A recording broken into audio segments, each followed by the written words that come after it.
नाज़रीन अस्सलाम वालेकुम वरहमतुल्लाहि ताला वबरकातुहू।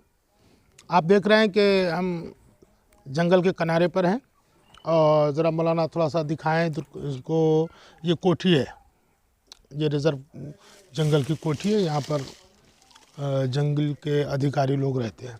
हम एक प्यारे पौधे के पास खड़े हैं जिसको कहा जाता है सदाबहार पौधा।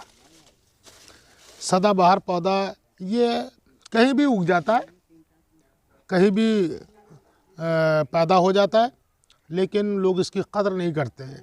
ये ख़ास तौर पर ख़ूबसूरती के लिए लोग इस्तेमाल करते हैं। इसके फूल जो होते हैं वो 5 पंखड़ी वाले फूल होते हैं। गुलाबी भी फूल होता है, बाज़ दफ़ा सफ़ेद भी होते हैं। जैसे कि एक पौधा ये है, इसके सफ़ेद है। हिंदुस्तान में आम तौर पर जो पाया जाता है वो ये लाल वाला ज़्यादा कसरत से पाया जाता है। इसकी 7 किस्में हैं, इसकी 7 किस्में हैं और हर किस्म एक दूसरे का बदल है। अब मैं आपको इसका बहुत ज़्यादा वक्त नहीं लूँगा। इसके 1-2 फ़ायदे बता कर के आपसे रुखसत हो जाऊँगा। इसका सबसे अहम फ़ायदा ये है कि चेहरे पर पंपल आ गए हैं, मुहासे हैं, कीले हैं, चेहरा बदनुमा हो गया है, चेहरे पर झाइयाँ हैं, चेहरे पर दाग हैं। मैं आपसे गुजारिश करूँगा कि ये सदाबहार पौधा, इसका नाम ही सदाबहार इसलिए रखा गया है कि अगर इंसान इसका यूज़ करे, इंसान उसको इस्तेमाल करे तो वो हमेशा सदाबहार खुश और शाद रहेगा। अब मैं आपको एक तरकीब बताता हूँ इसके ये पौधा है। इसके फूल और इसकी पत्तियाँ लेकर के किसी हावन दस्ते में कुचल लें। हावन दस्ते में कुचलने के बाद में आपने कुचल लिया और कुचल लेने के बाद में फिर आप इसका क्या बोलते हैं, जब इसका अर्क निकाल लेंगे, इसका पेस्ट बना लेंगे। पेस्ट बनाने के बाद में रुई के ज़रिए आप अपने जहाँ पर दाग हैं वहाँ पर लगा लें। चेहरे पर दाग हैं, चेहरे पर पंपल हैं, चेहरे पर कीले हैं, मुहासे हैं, जवानी के जो उमूमी तौर पर दाने निकलते हैं फिर वो बदनुमा दाग बन जाते हैं, उन पर लगाएं। तो ये पौधा और इसके जो मैंने तरीक़ा इस्तेमाल बताया, इस तरीके से अगर आप इस्तेमाल करेंगे तो इंशाअल्लाह तबारक व तआला आपके चेहरे की झाइयाँ, दाग और पंपल ख़त्म हो जाएंगे। और एक ख़ास फ़ायदा मौलाना वसीम साहब, इसका एक ख़ास फ़ायदा ये है जिससे लोग बहुत नावाकिफ़ हैं, लोगों के मस्से बन जाते हैं।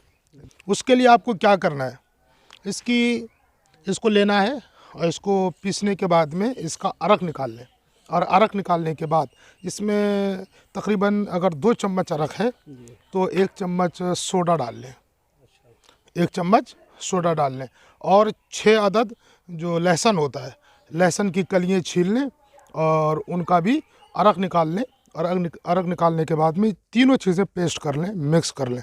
फिर रुई के फाये से ये जहाँ पर आपके मस्से हैं वहाँ पर लगा लें। इंशाअल्लाह तबारक व तआला आपके मस्से 10 से 15 दिन में बिल्कुल जड़ से ख़त्म हो जाएंगे। बहुत प्यारा पौधा है, खूबसूरत भी है। इससे लगाव रखिए, मोहब्बत रखिए, घर में रखिए और इसके ज़रिए आप फ़ायदे भी हासिल कीजिए। हज़रत, तो मैं कुछ आपसे थोड़े से सवाल करना चाहता हूँ।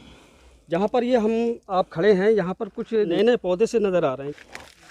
हज़रत, ये जो देख रहा है, ये पहली बार मेरी समझ में नहीं आया कि मैं क्या इसके बारे में आपसे कुछ जानना चाहता हूँ। ये किस चीज़ का पौधा हो सकता है? ये देखिए,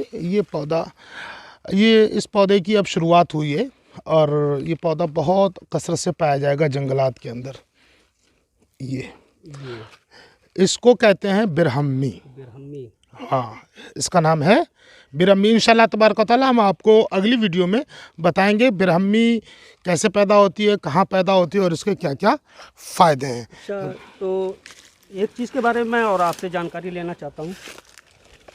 ये जो आप देखिए, इसको पहले मैंने देखा तो कई बार है, इसको पौधे को, इसके बारे में कुछ आप बताएंगे? ये बहुत आम पौधा है जी और बहुत महंगा बिकता है मार्केट में। इसकी जड़ तकरीबन 3 से 4 इंच तक लंबी और मोटी और अच्छी खासी 1 उंगली के बराबर मोटी भी हो जाती है। इसको अकरकरहा कहते हैं और बहुत मुफीद है। इसको फालिज में, लकवे में और दीगर अमराज में, ख़ास तौर पर क़ुव्वत बाह के लिए इसका कसरत से इस्तेमाल करते हैं। ये देखिए, पीला पीला फूल है इसका और आप इसको खाएंगे। ये और मैं नाजरीन आपको ये बता दूं, ये हम अकरकरा, मौलाना वसीम साहब ने सवाल किया तो मैंने बताया अकरकरा इनके हाथ में ये फूल है। किसी को मुँह हो जाता है, मुँह आ जाता है, और वो हज़ारों की दवा से भी जब सही ना हो तो सिर्फ इसके फूल को मुंह में रखने के बाद आहिस्ता आहिस्ता चूसे, 3-4 फूल चूसने पाएगा और उसका मुँह जो है वो हमेशा के लिए ठीक हो जाएगा। बहुत मुफीद चीज़ है।